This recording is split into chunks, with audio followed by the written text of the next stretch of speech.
All right, welcome back to the Foxhole. Time for another quick deep dive that we call Aftershocks. This is Aftershocks 003 coming to you on a Friday afternoon. Talk a little trash here today. And also, we got my man Stevie B coming on to talk some US Open, which is currently the semifinals are taking place as we speak. So we've got a lot to speak with regard to that. Ooh, that making sense. It was a rough night. Anyway, what do we have here? Let's start off with some instant reactions. Number one, Caitlin Clark being out for the season.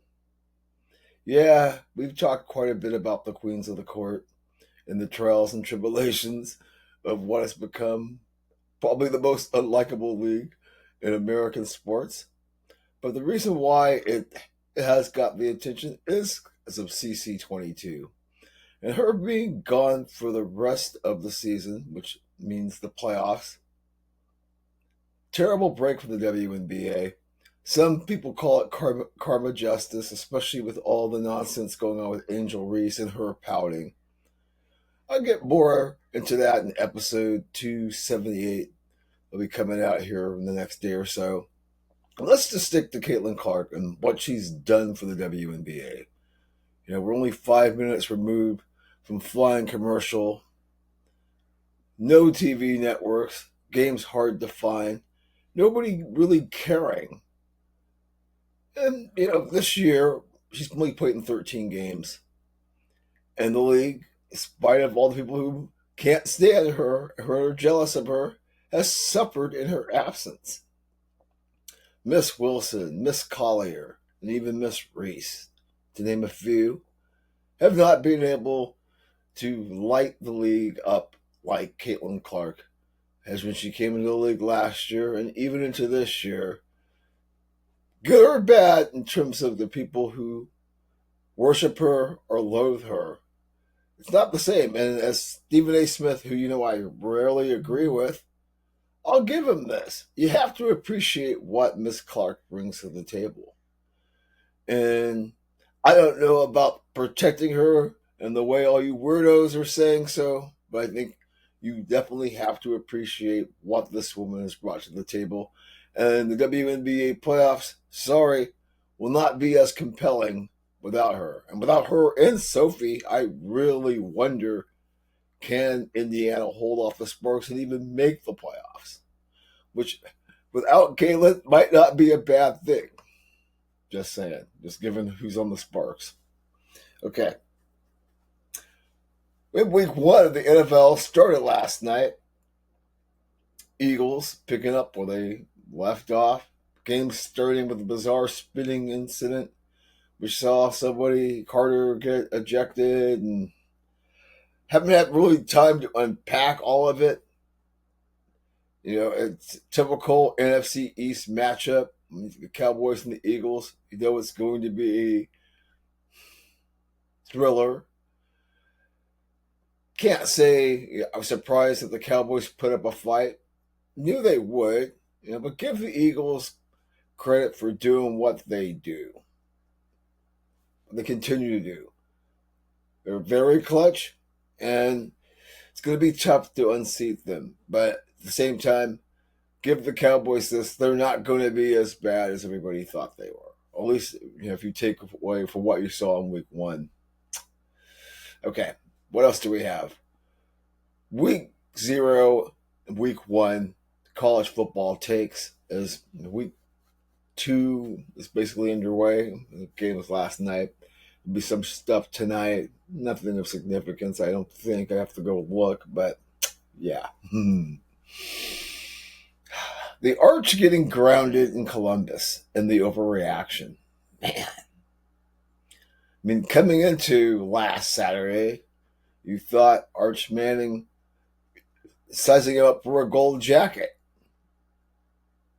without even taking a meaningful college snap, talking about his future, all of these things. And then you go on the road in week 1 as the number 1 team, playing number 3, the reigning national champions, and you ran into a buzzsaw. Now, these people who thought his grade was a D plus, that's absolutely ridiculous. You're on the road, your first meaningful start, and you're playing the reigning national champions. And Ryan Day, who continuously gets flack, even though he's proven himself, those guys have a chip on their shoulders. Yeah. Great game, though. I mean, 16.6 million viewers, one of the highest rated college football games ever, especially in that 9 o'clock window. Got Lee Corso going 6-0, handing out the mascot head of the Buckeyes. Got it right. So, this whole idea of college football and football, we're like a football universe. Forget football nation in terms of how much our obsession with this goes. I mean, it's like the most viewed week one ever. I mean, yes, there were three big matchups: LSU, Clemson, convicts versus Catholics, but a lot of other matchups that, I don't know, we'll just say less desirable. And still, the most watched college football weekend ever, or week one ever. Yeah. So, what are my flashpoints from this? Oh, geez. Brian Kelly and Dabo in a little peeing contest. Basically, Dabo and the loss. Tough taking a loss at home to the Bayou Bengals in week one when you have natty aspirations and everybody was riding your bus. Yeah. Very tough. But that said, don't be so salty because Brian Kelly's like, did you watch the second half? We kind of owned you. I don't think our performance was subpar. But then again, Brian Kelly's got a lot to prove after leaving Notre Dame to go to Baton Rouge. So I just thought it was funny of Dabo being salty, but that's Dabo going to be Dabo. And the fact that many people were smoking his bull going into this season, kind of tough to start off with a loss at home. Yeah. Then you've got CMC, Coach Mario Cristobal. Yeah, we know him very well in Eugene. Hell of a recruiter, but when it comes to X and O's, a lot to be desired there. And yes, it was a very impressive win by the Canes. We saw Michael Irvin, some of the former Canes doing their wolves on the sidelines as they always do. We started something. You need to come and respect that and be successful with the template we built. Yeah, I've seen the U part two. We get it. And the U has been mostly the poo this century ever since Larry Coker was told to hit the bricks. However, even with Carson Beck and the talent that they have, I still came away doing one of these when it comes to Coach Mario Cristobal squad. Should have won that game comfortably, but instead, questionable play calling as usual. Let Notre Dame hang around. If it wasn't for a spectacular defensive play, we'd be talking about another CMC failure. Yeah. And the quality of the games, it's this thing that I always think about. The NFL, and we always talk about exhibition season and how unnecessary it is, but it really is to get some repetitions in and the flow of the game. And even still, it's a mixed bag because not everybody plays their first units in the exhibition season. Well, at college, they go out there really cold, and we saw that in a lot of the games this weekend. And it's almost to the point of body bag games. We got like three noticeable body bag games this week: San Jose State in Texas, Florida State, East Texas A&M, another one of those add water and you have a football program kind of schools. Georgia and Austin P. I have a solution for this kind of stuff. So I think these games should kind of go away. It's not what the consumer wants. We want Texas, Ohio State, even something cool like Oregon State and Cal. Former conference foes now in different conference matching up. We like those kind of matchups. These body bag games. So maybe because you can still pass around money and people wanting to be entertained, have 2 preseason games in college where you play tomato cans, and then the rest of the 12 games you actually play somebody worth a damn. We get the consumers what they want. You get some fine tuning, and you don't get the slop that we saw this past weekend. Yeah, it's just we always college doesn't need a tune-up like the NFL does. Yeah, it does, I think. And maybe having 2 weeks of just play body bag games here, let people get paid, get some reps in, get comfortable with it, as opposed to like Alabama, or some of these other SEC teams. You're playing like Bethune Cookman or whatever. It's just like Stanford, really, in the regular season. Yeah, create some kind of preseason where you can have body bag games. These schools can get a paycheck and stay around, I guess, even though I'm one of these people who wonders how sustainable it is. Check my episode with Alec Ford. What is that, like 001, where we talk about the NCAA. All right. Let's see here. We will take a quick break, and then we will come back with the rest of this, and then we got Stevie B still to come.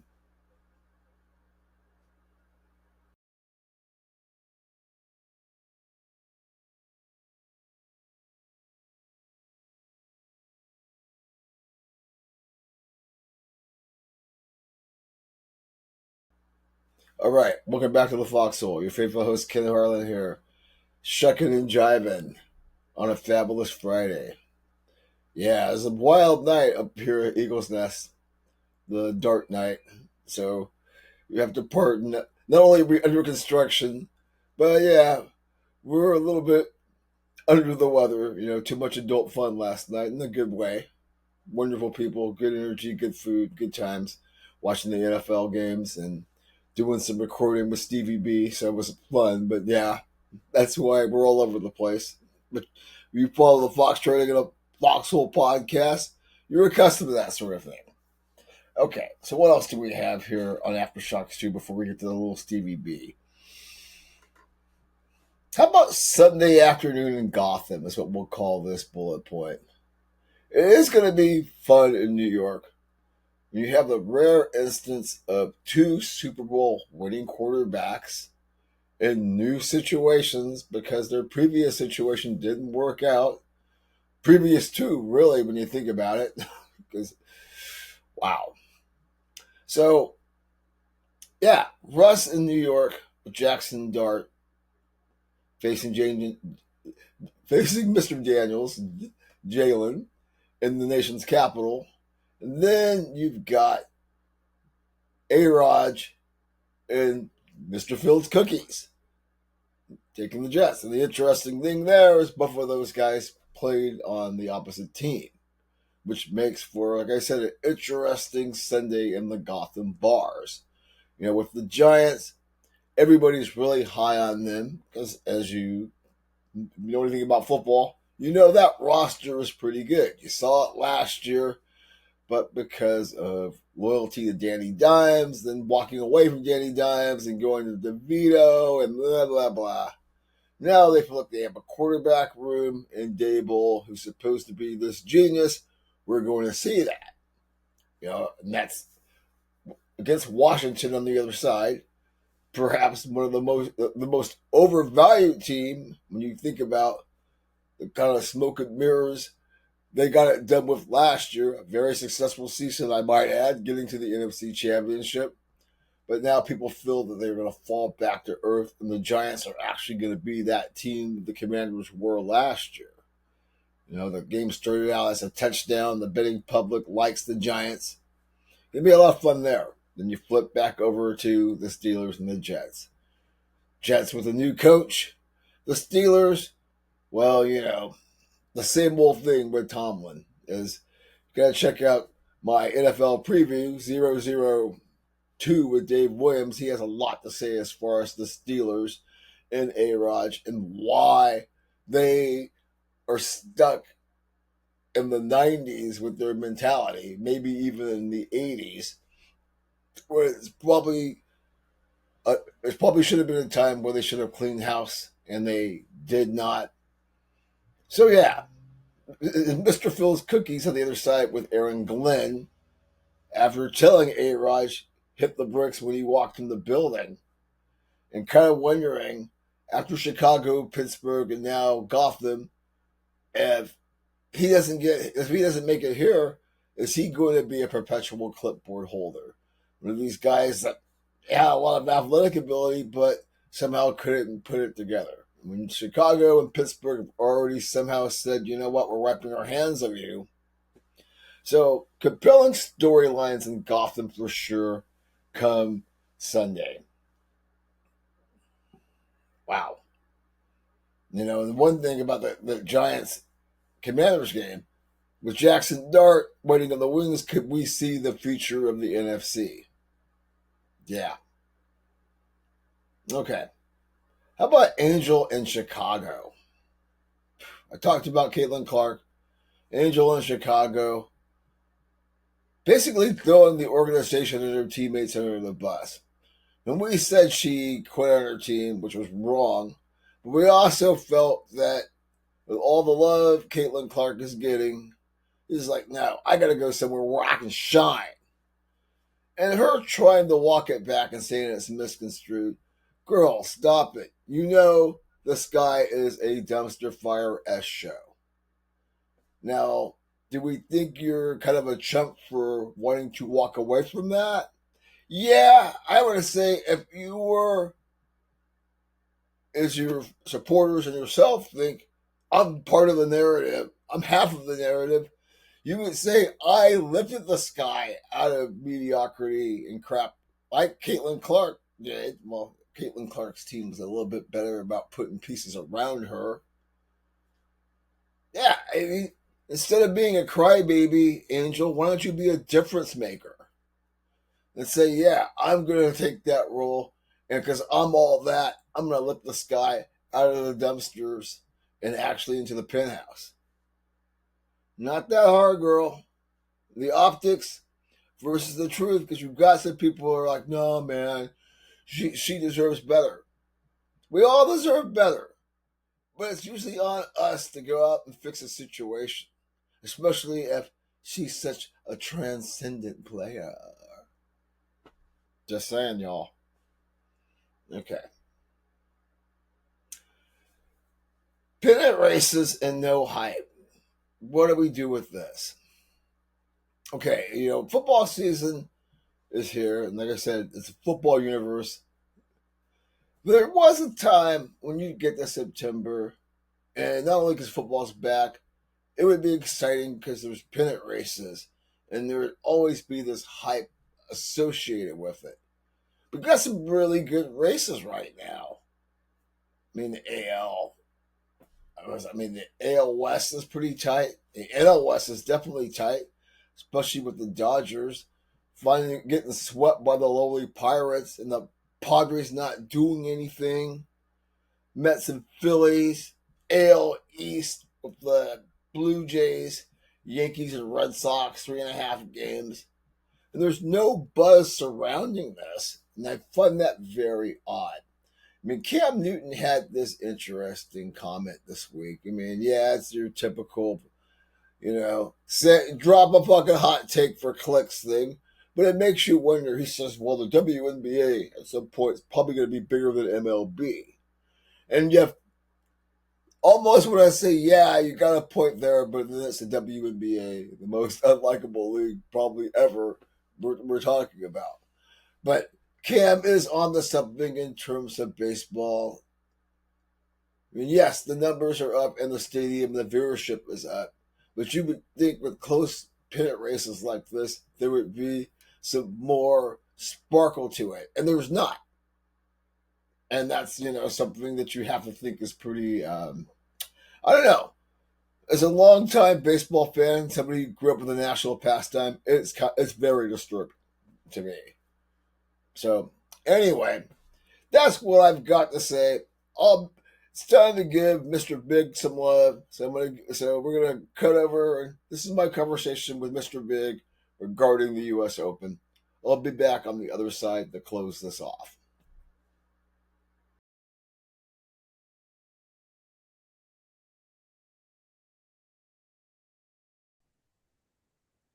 Alrighty, welcome back to the Foxhole. This time with the new Aftershocks web series, as opposed to the scene where you give us the overview of what's going on. But now we're bringing Mr. Big, Stevie B, back for some talk about the U.S. Open, because this has been a memorable Open for lots of reasons, and I don't know where to begin other than let's start with the ladies.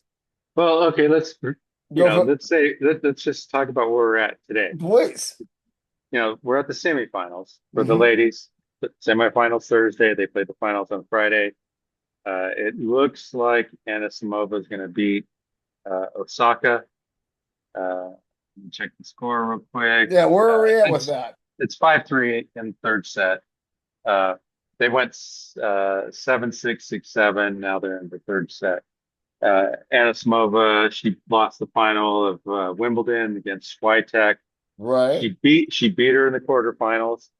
So that was, I mean, she got smoked in the finals at Wimbledon, 6-0, six Smoke. zero. Okay, well Yes. that's I mean, definitely gonna be and it's it is what it is, sure. Let's go to and the and and, dispensary and get your and smoke on but totally. but but but she got back and on the saddle, as they say, and she played okay during the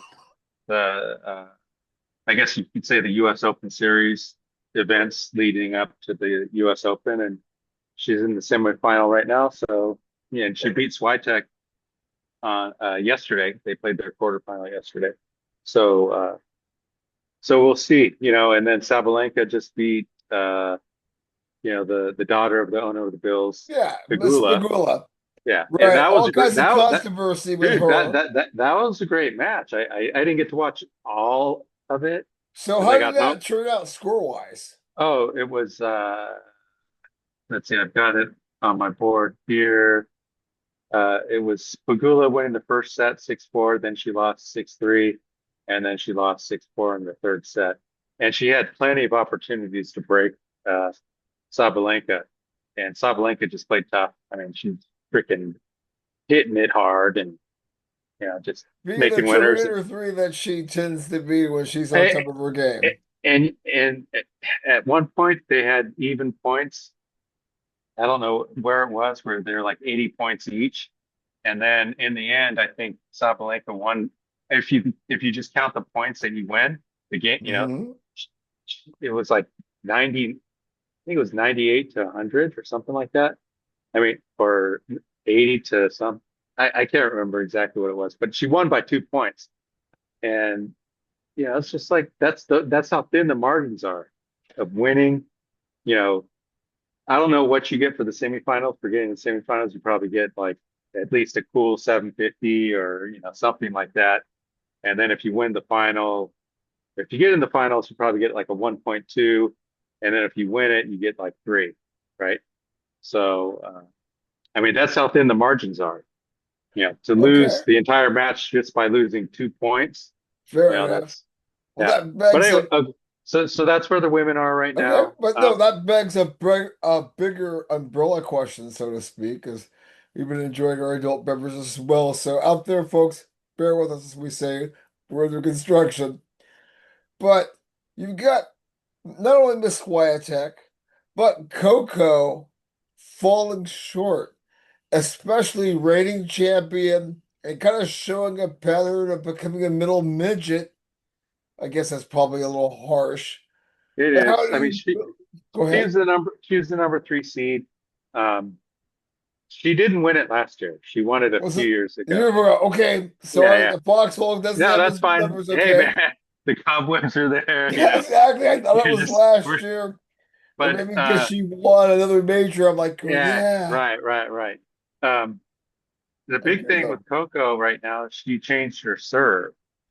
That Really? was like, that's the big from the time she finished Wimbledon, and maybe she took on a new service coach because she double faults a lot. So they're trying to change her mindset and all that stuff and her Which is cool mechanics. to understand. And she's young. She's 22. So it's not the end of the world. Oh, no Yeah. doubt, no doubt. So I think she, if it pays off for her, great. She can. Okay, because the flip side of that But is when people talk about middle midgets yeah, who ousted her, Miss Osaka, and people had pretty much, as they say, E6, you sunk my battleship.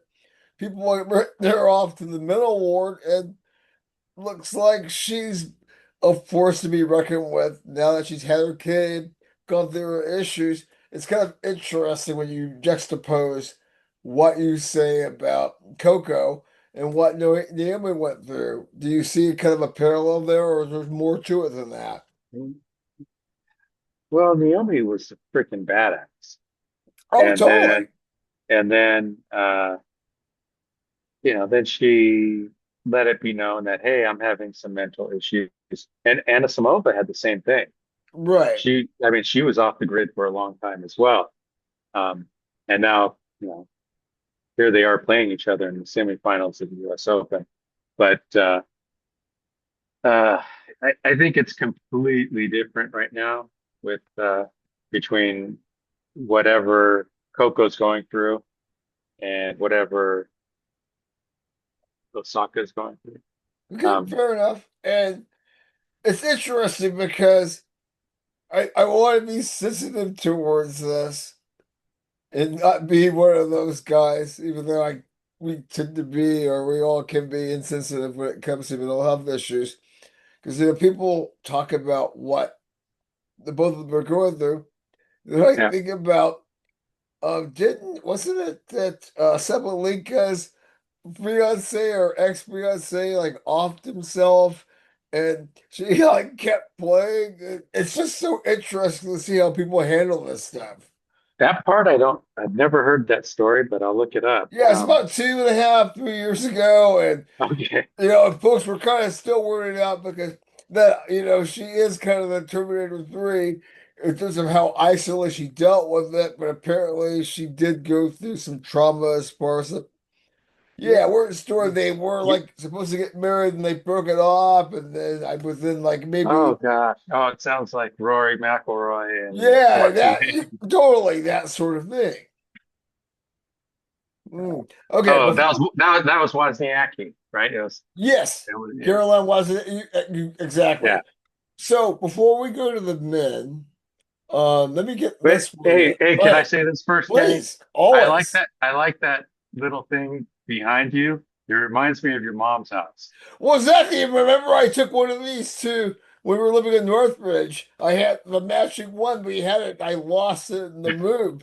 But Oh, yeah, it you was a pair that are my what a dad got. knucklehead, man. Yeah, Dad and Mom That was got a this like in the late 50s when they first got together in their first place and had it forever. And I took one to Northbridge, and then when we were taking Mom's possessions, I grabbed this one and I just kind of use it now for the backdrop for I my like it, man. podcast. I saw that in that podcast that I watched of you and your friend from the Northwest. Right, Alec Ford, talk Yeah, really, yeah, yeah, really cool. yeah, Okay, so let me ask you this real quick before we get into the conversation about the men's U.S. Open, which love the luminaries showing up as far as getting into Queens. It's always, a great celebrity role. This is always going to be in Gotham. But yeah, Venus and her little fairy tale run, it was kind of interesting her catching some, sparkle at this yeah. A late little age. lightning in a bottle. Yeah, it was. Totally. I liked it. It was. She's so gigantic, especially with the the young lady she was playing with from Canada, Hmm. Layla Fernandez. I Yes. mean, I just couldn't believe how gigantic uh, Venus was. I was like, holy cow! And Layla's not.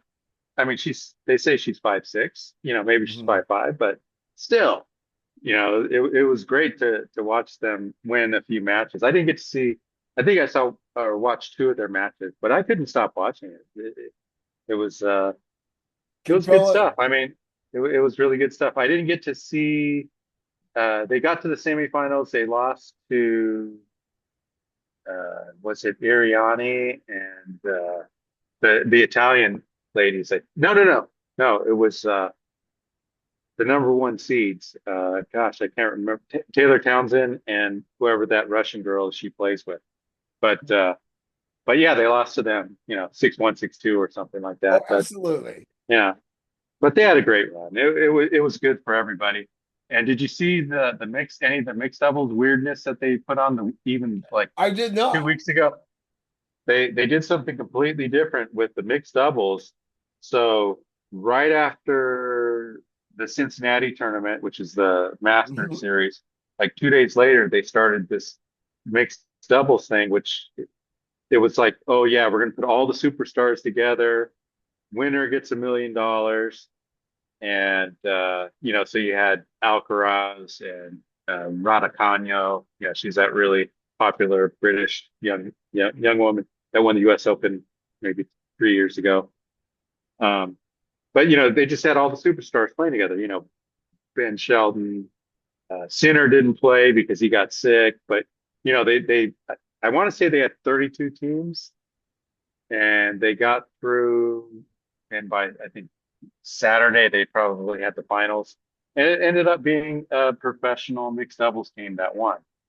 But it was interesting. It's just like uh, it was a free thing for the public if they were at the U.S. Open, they didn't have to pay any money, and they got to see all the superstars play. But Okay. it wasn't this little side thing that it's turned into. Uh, where people who lose in the first, second round, get together and they start playing doubles to make a little money. Right. But I mean, it's probably better if they kept it that way. But it was just an experiment that they tried to get people in the week before the U.S. Open started. It's never been done before. Fair enough. Okay, let's flip the switch. Let's get to the bid. I know I spent too much time on that one. No, no, this is great. No, Yeah, perfect. We're going to use this session up, and it's a perfect segue. So we got the big four here. Obviously, uh, the old guard still alive. Obviously, the Titans fighting for the crown. And yeah. then, you got this other cat that's in there. So many questions. Who, FA? Yeah, right. We have the Yanks really not doing well on their own soil. So Well, you take take it from anywhere you want when it comes to the men as okay. far as where Uh, we're at. all right. First of all, I like Felix Aguirre Aleve, whatever his name is. He's from Exactly. he's from in Canada, Yes. Quebec, Frenchy, but Canadian. He's been on the scene for a long time. A long time. So how Probably, long? probably, Guess. probably cracked the top 10 maybe 5 years ago. Okay. I That's good remember to he know. beat, I remember he beat Federer in Halle, which is one of the tournaments that Federer used to always kill everybody at. It was a grass tournament. Um, and then he's been kind of flirting in, between the 20s and the 40s for the last 5 years. And even right now, I think he's ranked 25th or something. But According to but I my always data, like, yes, he is. I'm looking at yeah, my data. yeah, Yes. yeah. I root for the guy. I always like him. Okay. If his serve is on, it's like all these guys. If the serve is on, he's at least got that going for him. Uh, is he a single-handed backhand? I can't remember. Maybe he's a double-handed. I don't know, but Hey, that's he's got a for you're the he, he's got expert. he's got a smooth style. It's got that little crooked, like a little gap between his teeth, so he's even Hmm. cooler for that. Um, but but yeah, I mean, he's got a puncher's chance, I guess. Everybody does when it comes down to it. Beginning of the sport in the However, grass slam. how however, Okay. even at Cincinnati, I think he got to the semifinals and got his ass kicked by center, like 6-0, 6-1, right? And so guess who he's playing? He's playing center, Hmm. right, in the semis on Friday. Um, and of course, center's just been killing people right now. Absolutely. Definitely Uh, on a rampage, as they would say. yeah, I've even kind of looked at some of the numbers and just to kind of see, like I was talking earlier about Sabalenka and Pagula, and Hmm. the whole match, it was 2 point difference. I mean, he's just been freaking killing these guys because I'm always curious about that. And yeah, he's been winning by, 20 points, 30 points per match. And then, of course, on the other side, talking about the Americans, well, Sheldon got hurt in the third round. Okay. Not that. I mean, yeah, you expect him to get to the quarterfinals. Um, and then, Home soil. Djokovic, yeah, Djokovic is gonna, yeah. And then Fritz, I was rooting for him. It was actually a great match. Solid run for And Tad. and it Very was one of those matches same. again where there wasn't much of a point differential between the winner and the loser, but he just didn't win the right points, and that's all it was. I mean, Okay. you know, uh, Djokovic is the master of just you know. Okay, so great segue. Great ones you can like. Talk about Djokovic in this run that he's, obviously going up against Well, the superstars. Who knows how it's going to play? But tell me, what do you think about this run for the Joker? it's. I think the entire year has been awesome for him. I mean, he's got to the semifinals now, and four straight slams. Australia, Wimbledon, French Open, and now the U.S. Open. There's not that many cats that can do that. All true. In one year. Of course, he hasn't won any, but that he gets injured, and at the Wimbledon, I think I At his pointed out age, yeah, it's he did something. He fell down and he stretched his body the wrong way, and now he's like a half Djokovic playing against somebody. oh Um, sure. but he the way he's been playing, the way he's been serving, his serve has probably never been better. His returns, The service everything is. never been better in your opinion. Well, I don't think so. I mean, good golly, Miss Molly. he's been hitting a lot of aces. That's not Mhm. necessarily what he needed to do before, but it certainly helps. Um, he, yeah, I mean, the only match that I really watched of his, I think in its entirety was probably the Fritz match, and that was really, really good. And yeah, I don't think he had too many unforced errors. Serving was great. Returns were great. I'd have to say, I mean, just winning the crucial points. He had a lot of break points against him, and he just nutted up and freaking, you know, told Taylor to, get off the court essentially. But uh, yeah, I mean, he's got a puncher's chance uh, against Alcaraz, and and and I see. I mean, he can beat him. I mean, he can beat all these guys. It's just a matter, is he healthy? Um, and that's not to take anything away from Alcaraz because that guy's a freaking Right. weirdo too. So You know, let's bracket this in the yeah, sense of, we have spoken, obviously about Joker. We obviously talked about the Canadian, yeah. and we have just so Sinner. What about Alcaraz in terms of the fourth Dude, did you see leg of the that chain? shot? Did you see No, that I shot didn't. he hit the other day? No, It wasn't against because gosh, let me see. Give me 1 second. hey, take It your was shot, on. man. We're just Let's enjoying see. ourselves in the foxhole, man. Just glad they have Mr. Big back for another conversation so soon. Was it on Sunday? While you're looking that up, all I have to say, pardon my French, out there in the pod sphere, fuck the Eagles, fuck the Cowboys. Didn't want either team to win, but go ahead. Oh, I didn't know. I was the same way. I didn't know which team to hate more than the other. I mean, I was like, I've never rooted for the Cowboys. I don't like the Eagles, How especially could since you? it, and, NFC, and, baby. and well, especially since they're the Super Bowl champs, right? The reigning Super Bowl champs, Flyers Raining, fly. exactly. Oh, I hate that saying. Exactly. Oh Well, my believe me, gosh. they were my division. You know how I feel. I know. Hail to the Redskins. I'm all in. You know that. Hell to the Commanders, baby.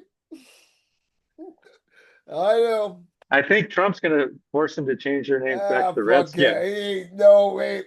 Josh Harris is gonna, but that's a whole other different realm we're into. Let's stick to tennis. Okay. So, anyways, I guess it was some French guy, Ribberneck or something like that. But he did this behind the back shot. I mean, he was at the net.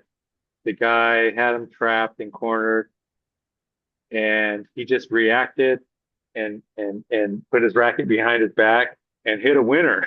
So the guy is, getting back to Alcaraz.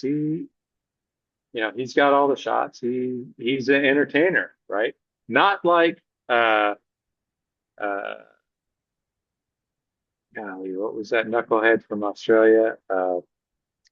You mentioned him in your last chat. Okay. Oh yeah, it was. It'll come to me. Anyways, but I mean,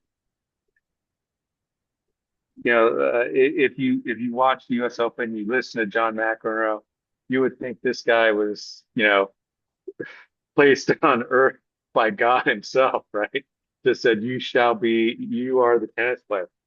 But he's a small guy. He's not giant. Um, Very mature for his age, just like Sinner. He's 1 year younger than Sinner, so they're 22 and 23. Um, yeah, I mean, it's going to be tough for the Joker. I'll say that, but I still Okay. think I think it's going to be a coin toss. Um, you know, Hmm. I I mean, like this. I could see it going 5 sets. I Okay. mean, they played really tough matches the last 2 years. Um, as as the rise of Alcaraz occurred, and as The you rise of could Sinner say, as well, which eh, seems eh, to. eh, right, right. But I mean, Sinners was a little bit, I would say he really arrived on the scene in 2023, early 2024, as in terms of just saying, "Yo, I own Oh, everybody." absolutely. That's what I'm I saying. mean, That because he was already top it's 10 not a at that point. parallel trajectory, but there's it had similar flight paths. It's just been kind of interesting in terms of who's been able, at least from this layperson's perspective, who's been able to capture the buzz while Joker is still on the stage in terms of being dominant, if that makes any sense. It does. It makes total sense. I mean, Joker. I said it before, man. This guy sold his soul to the devil a long time ago, man. He's so good. He's so good. Um, he, it, I mean, he could win this thing, and I said that at Wimbledon too. I just didn't really pay attention to how much he had injured himself in the semifinals, or no, quarterfinals. Okay, But so how do you view his health right now oh, going into this? he looks good. Okay. He's a health nut. Doesn't eat meat. Doesn't drink. I mean, all the opposite things of us. Oh, of course. Absolutely. Absolutely. Oh gosh, I need to go to Tommy and Skinny. Whoa, don't even get me started. I think because like a few weeks ago, I made the faux chili burgers. I've done, because I used to get the stuff shipped up to me, but it's still a pain in the ass. And live with people like, why you got all those Tommies in your freezer? Yeah, Occasionally I will get some of the chili shipped up, but it's still not the same as it's having not. homie that I've seen from like since '83 say, I mean, as I tell people, like I was telling so I do a podcast with my buddy SJ, a wonderful lady, and and she's like, well, so what do you miss about LA? And I told her, you haven't lived until you've been keen as MF. And you're in a line at Tommy's at 4 or 5 in the morning, and you take your drunk ass home, breaking every law, and it's the best thing you ever had, sitting back at your crib eating the triple chili cheeseburger, chili cheese fries, and if you had a heart, fucking getting a dog to go along with it, Or single. or a tamale when you're really like, going, yeah, Oh I'm no, that I guy. never liked their tamales. I wasn't Yeah, a I know, tamale but guy. when But you you're know what was, the worst thing about Tommy's was when they switched to Coke. that was a big thing. Yeah, I know. And once they went back to Pepsi, everything was back to normal. Okay. So, folks, get their pop culture. If you live in LA, you know, is anybody in their cities, talk about your favorite late night burger experiences, especially when they're open 24/7. But I gotta ask this as we wind this down, so I'm watching part of the eruption, part of the eruption, part of the interruption Yeah, with Will Vaughn and Tony K. This is yesterday. It's kind of leading up to this. And it was interesting because Will Vaughn was trying to get introspective about tennis. He's because it's on ESPN, so they're yeah, advertising for it. oh Yeah. yeah, and he's asking Tony about this whole thing with Sinner, Joker, and obviously Alcaraz. And he just says, I don't want to get into this conversation about the GOAT because I'm old school and, I love macaroni Connors, but to me, Laver is the GOAT based on what I saw and what I've seen. I was thinking, oh shit, I'm going to ask Mr. Big, what does he think about that? Um, I mean, Laver was a small guy, so he was great at his time, and they played most of the slams on grass, right? I mean, all three slams were played on grass back then. They didn't. It was only the French that's always been on clay.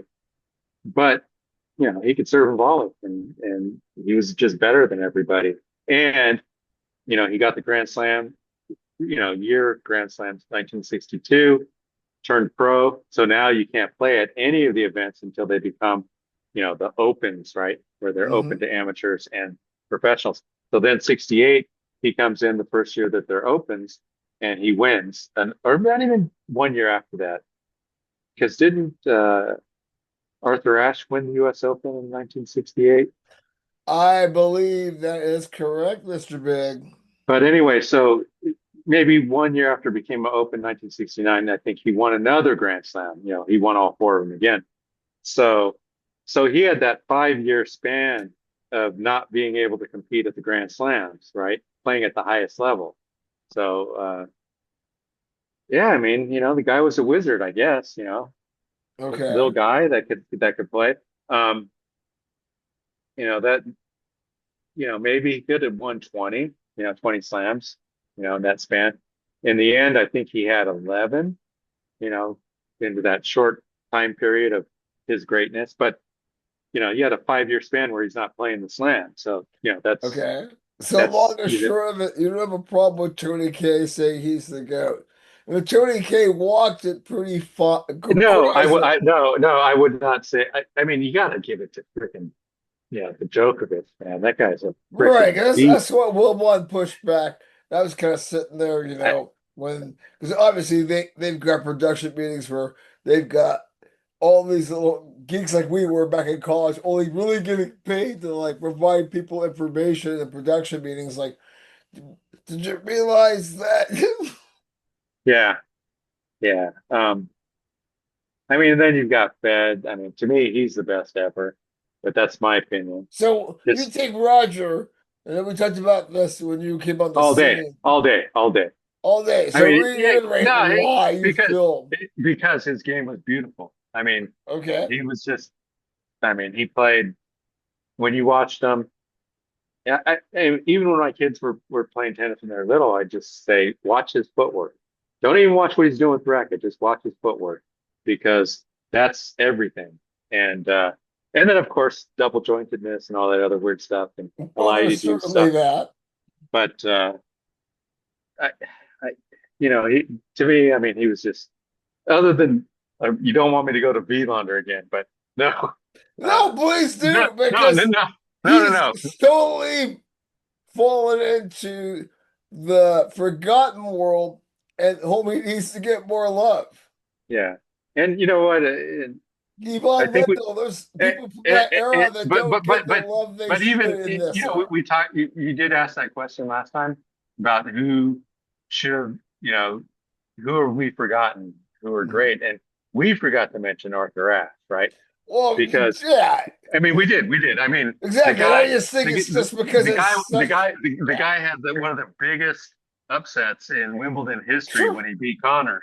Oh, absolutely. Yeah, and a lot of people forget that. Oh, sure. I mean, beyond being a trailblazer on many fronts, but I remember, when I was 10 or 11, and yeah, I think it was, when he won at Wimbledon, and what a moment that was. I tend not to get into, like, oh, such a trailblazer. I'm like, going, no, this is a Yank that's a badass in spite of his hue, and sort of paved the way for Connors and McEnroe in terms of Americans being like, yay. Yeah, yeah, definitely. I mean, yeah, America had their run at having, a lot of the top players. Hmm. Um, Now it's Italy. Italy's got all the top players right now. I don't know why. Maybe there's something in that spaghetti they're eating. I don't know, Kenny. Where all that wonderful pasta and all that But wonderful romance and but yeah, I going mean to games in the San I Siro and they've got, they figured something out that whatever their I guess you could say the youth system that they have in terms of bringing the players along and having the country support, and the U.S. has that too. But uh, you know, somehow they're making it work, and they've got tons of these great players like Musetti and Kobali, uh, Serrano. They've got at least 10 guys in the top 50 right now. okay. So as I see the state of the hourglass, which if we had been using the platform I wanted to, wouldn't matter. That's probably good because this is a good. We'll practice next time, and maybe we can just like let's talk about the Clash or Well, we something. will. All So, right. but as we wind this down, give me your men and women's winners, and then I will ask you a bonus question after that, and then we will fly. Okay. Women's side, I just checked. Let's see. Uh, let's see. We're gonna have Sabalenka and oh, why did I forget her name already? I am so terrible. It's okay. No. I got it right here. I'm in. Uh, oh, why am I in doubles? No, it's like Singles. Okay. it's a, Anna Samosa. thank you. Anna I Samosa. can't pronounce it how I Okay. was going to say I it. Yeah. know. Anyway, she's American. Yes, I know. Which is No, like, nobody huh? will believe you. What? Yeah. But What? anyways, okay, so gotta go Sabalenka. I mean, I just hope she doesn't get beat her 6-0, 6-0, because that would suck. Well, she's really, but she's 2-2. She's capable of doing that. Yeah, yeah. I mean, it's professional tennis. I mean, when I used to watch Roger play, I always wanted every one of his matches to be 6-0, 6-0, If, 6-0.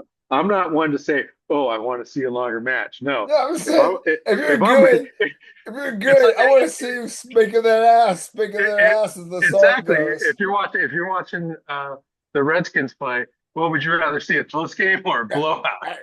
absolutely. Every day I Or take a back in the blowout. day when we hung out at the Etiwanda Dome, when we used to like lock the doors when the Lakers were playing, we expected the Lakers with Magic fucking running the point to win by 25 or 30. And if it was 10 or 12, we were like little bitches, like going, oh, what's wrong with the Lakers? Oh man, exactly. It's just like, man, Kareem missed three three uh, sky hooks in a row. What's going on? But he made his free throws. Always made his free throws. Hey, Oh, did you know this? one of the guys at work was asking about. I know I'm screwing this up, but in the NBA, who do you think has the all-time greatest winning percentage as an individual player? I don't know. You tell me. Who would it be? Magic Johnson. Oh, there you go. Number Okay, two, number two, Larry Bird. Larry Okay, Bird. Go can you figure. believe? I mean, Okay, I so we're we can low talk on about that time later. though. I Okay, gotta get my so bonus okay, so question in so no, no, we didn't talk about who's going to win the men's semifinals tomorrow. Okay, so quickly because we're tomorrow, like 2 minutes. We gotta like okay, okay, tomorrow, I'm taking Alcaraz. I'm taking Sinner. Okay, okay. in the final, I'm going Alcaraz. What the heck? Okay, I like that. I like that. Okay, so bonus question here to get us out of here. I gotta make this quick because we are NFL junkies. NFC West, 49ers Seahawks, knowing you're a Niner fan. Who you got? Oh, Niners, of course. I mean, we're Give back, me a baby. score. I'm gonna go 31-20. 31-20. Good excited we're getting the ass that way. Okay, perfect. And we're gonna be up by it's gonna be 31-10, but they're gonna get They're some, gonna get some free cheap free points. exactly. Okay. All righty. So we're running out of time. Thank you so much, Mr. Big, for All joining right, us. brother. We will talk soon. Let's rock I and love the roll. background, man. We got to get that thing kind of shifted over a little bit, Exactly. Like stretched I said, we out. have the Holy platform. cow, what I that will thing is get it great. worked out next time. But until then, peace. We'll be All right. talking very soon. Oh, next time let's get Diggs on because he's a huge Jazz fan, Absolutely. and yeah, yeah. Or we should just get together and just have like a little Zoom Exactly. meeting between all of us watching Absolutely. It's the happening. NFL. All right, brother, you do Okay. it, We'll see you and soon. get the knuckleheads from Southern Cal on that too. There we go. Okay. All right, brother. Peace. All right.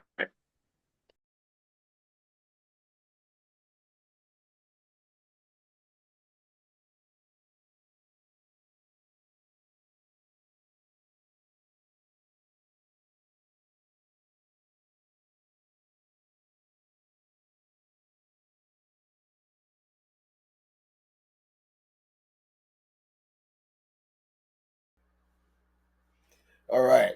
Always a pleasure to get Mr. Big in the foxhole. Second time, definitely will be talking with him again, collaborating with him. It's very awesome to get his take on the U.S. Open, the final major of the year. It's going on right now as we speak, and I'll be speaking more about it when we get to episode 278, which you should check out.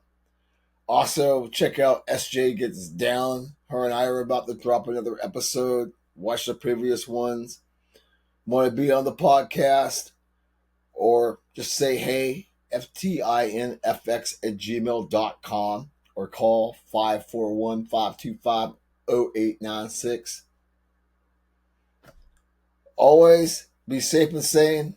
Enjoy some good food. Enjoy the adult beverages. Maybe not to the point that I did last night. We'll see you soon with more aftershocks. Peace, y'all.